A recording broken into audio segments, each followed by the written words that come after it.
Is going on, everyone, and welcome to Around the Metaverse, our weekly show. We bring together some of the best content creators from the blockchain and NFT gaming community, talk about all the recent news, and give you guys everything you need to know to stay up to date. And we've got some great things to talk about tonight, guys. We're going to be talking about a little bit that Dr. Disrespect posted about NFT games yesterday, whether he's all in or if it's just hype that he's peddling on Twitter, and some of the backlash that came of what he was talking about. But let's get into the show. Secret agent stash. I want you to join the GIA. As a member, you'll unlock exclusive content on my YouTube channel, early access to new games, monthly in-game supply drops, and gameplay ops with me and the rest of the agents.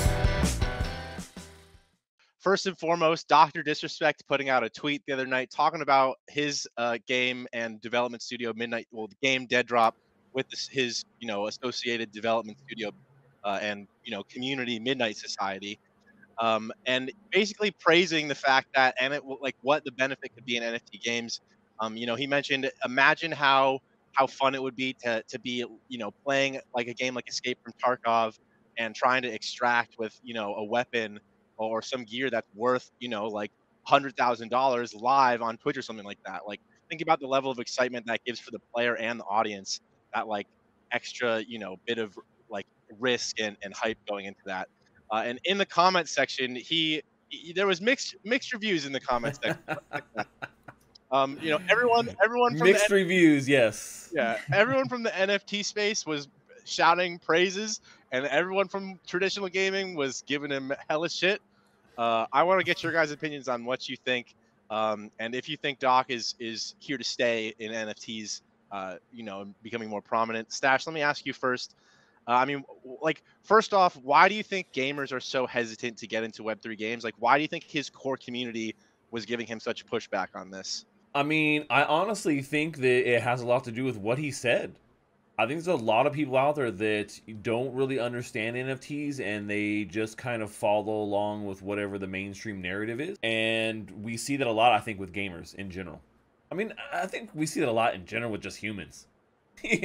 Is really what it comes down to. So I do feel like there is a lot of that. A lot of people who they just don't get it. They don't understand.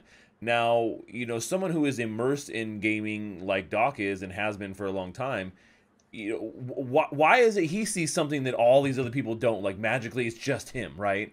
Well, no, it's definitely not. I think there's a lot of people out there that do understand that there is potential here, but they are looking at aspects and throwing everything else out. They say, oh, here's this one thing, they're going to focus on it, zero in on it, and then as soon as that narrative is beat, they move on to the next one. And we've seen this time and time again in crypto too. So whenever you say, oh, hey, here's why Bitcoin is good, or here's why this is something that's going to work, and say, oh, well, but no, the environment. And then we say, well, no, actually, Bitcoin mining pushes renewable sources of energy. And they're like, well, no, but then it's slow. And then we just keep going, right? And so I think that we see these same kinds of excuses here with gamers too, is that they're like, oh no, it's a scam, and then we say, well, it's free, and they go, it doesn't matter, it's still a scam. And I go, but it's free, sir. How is it a scam? Well, because then you have to have a wallet and stuff, and that's a scam. And they just keep going on and on about it. So there's always something like, so if they've made up their mind about it, I think it's really hard to get people to change their mind until they really see it in action. And I think Doc is committed to this.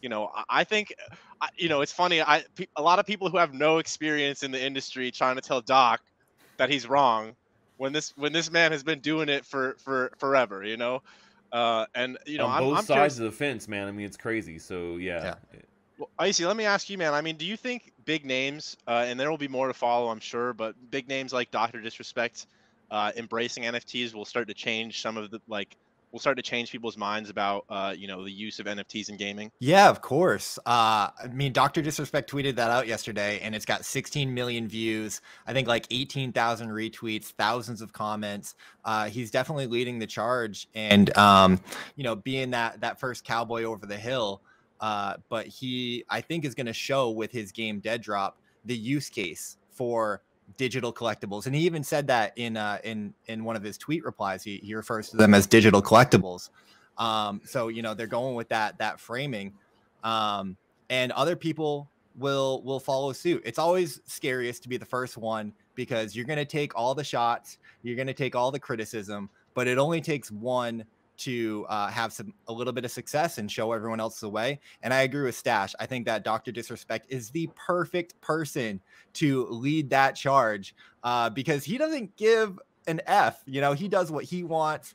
And it's a beautiful thing to see him not shying away from, you know, NFTs and his game and everything. He's really doubling down on the space. So I agree with Stash. He's in it for the right reasons. And I'm so excited because this is what Web3 gaming needs. I think that Dead Drop could be the game to take us mainstream.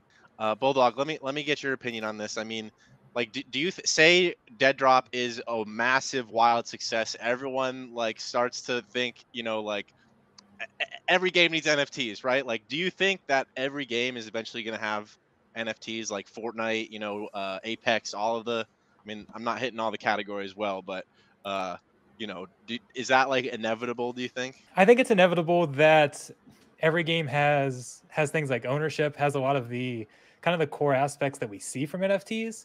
I think my biggest question is, as we move forward, is are they actually going to be NFTs though? Because I definitely think Doc's right about having the items that are tradable, having something on the line, that type of thing. But if we're being honest, that can all actually be done without NFTs. And will games look to push some of these same concepts, but without the negativity of an NFT? And I definitely think those core concepts are going to carry over.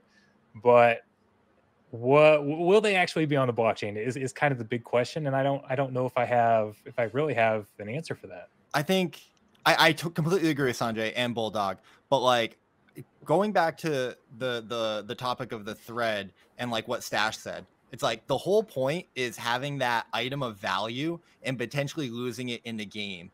That's like the perfect use case for you know, collectibles, NFTs in gaming, blockchain in gaming. Like, let's start getting to the gamers. And like, this is what I love about Dr. Disrespect's tweet, is because he's talking about it as a gamer and how the benefit of the technology. He's not talking about NFTs. He's not talking about the chain. He's not talking about the infrastructure. He's talking about playing a game and how it's going to be fun. And that's like a new experience. If you think about Dr. Disrespect, been gaming, you know, since 1983, right? And like, it's boring. It's stale. Like, it's the same battle royale over and over and over. And battle royales were great, but like, listen, it's 5-6 years ago. Like, what's next? And Dr. Disrespect sees where the puck is going. And, you know, kudos to him for you know, wanting to build in that space. And that's what's going to be fun. It's going to be fun having that item. My favorite moment in Web3 gaming is from playing Big Time, where you know, beat a dungeon and you get an NFT drop. Like, getting something of value that you feel like you can own drop to you in game is a new experience. It's a new experience that like makes Web3 gaming better, in my opinion. Now, the games are not better by far, not yet, but they will be. And Dr. Disrespect is going to build that with Dead Drop, and that's the utility and the use case of NFTs in games. I think it's going to be interesting when, I mean, we've already seen gameplay from Dead Drop. Obviously, it's in development still, but you know, Stas has been playing it every Friday, so keep an eye. If you want to stay up to date on how that's progressing, keep an eye on the channel. Stas is going to head to the event. I've been talking about it for a long time now, man, saying this is like going to be the hot game. And like, I know it was in early development, but I saw the way that this team has been working and how they approached it. And I feel like they're doing everything right when it comes to slowly introducing NFTs and digital collectibles into a game in a way that it gives it utility. As you guys can see, you know, the floor price for these founders NFTs for Dead Drop have you know, have tripled or quadrupled here over the last couple of weeks, and this is before what Doc said today. Yeah, and that's because they have an event coming up, which I'll actually be at here on March 17th, and a bunch of the hype around this. But in general, like, still understanding that NFTs are a part of the roadmap, but they don't define the game, and that's how it should be. Secret agent stash. Secret agent stash.